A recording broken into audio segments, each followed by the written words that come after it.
नमस्कार. पीवायक्यूच्या आजच्या भागामध्ये तुम्हा सर्वांचं स्वागत आहे. आजपासून आपण इफेक्ट्स ऑफ इलेक्ट्रिक करंट या चौथ्या चॅप्टरवरील पीवायक्यूज पाहणार आहोत. पहिला क्वेश्चन आहे, the unit of electric power is.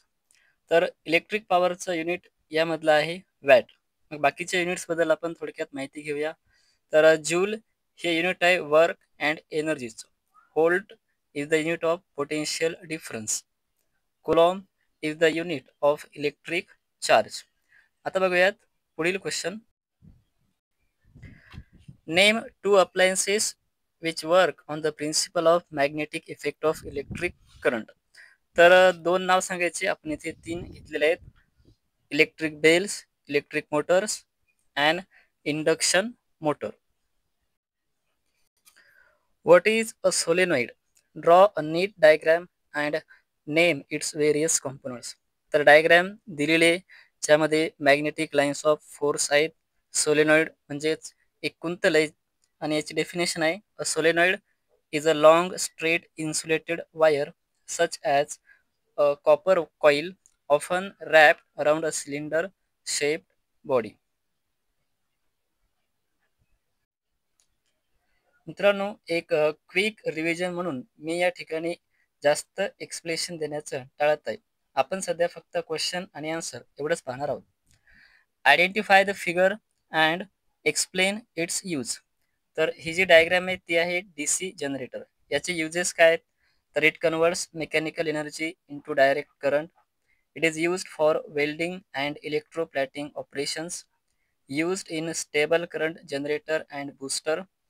DC operators can charge batteries. Next question. Give scientific reason. Tungsten metal is used to make solenoid type coil in an electric bulb.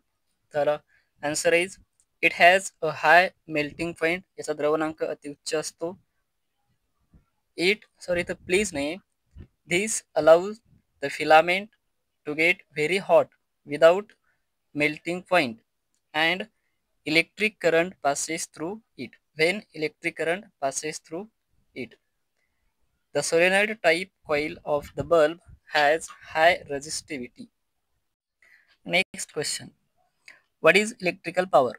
Derive the unit of electric power from the given operations. Definition. It is amount of electrical energy consumed as per unit time. So formula, potential difference equal to V volt into I, that is current. खाली आहेत दोघांचे unit. Potential difference, that is V volt and I ampere. Then P equal to 1 volt into 1 ampere.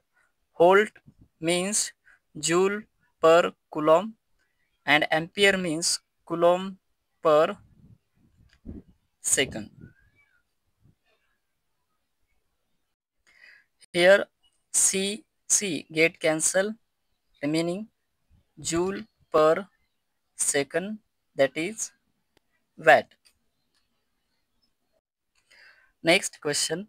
Find the correlation. Resistance ohm, then potential difference watt. इथे units दिलेले आहेत. तर potential डिफरन्सचं unit आहे volt, जे मगाशी आपण बघितलं. Next question. The device used for producing current is called a generator. आता जनरेटर बद्दल थोडी माहिती घेऊयात. Generator converts mechanical energy into electrical energy and it is works on the principle of Faraday's laws of electromagnetic induction.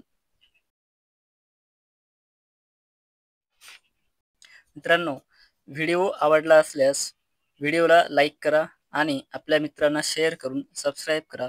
धन्यवाद.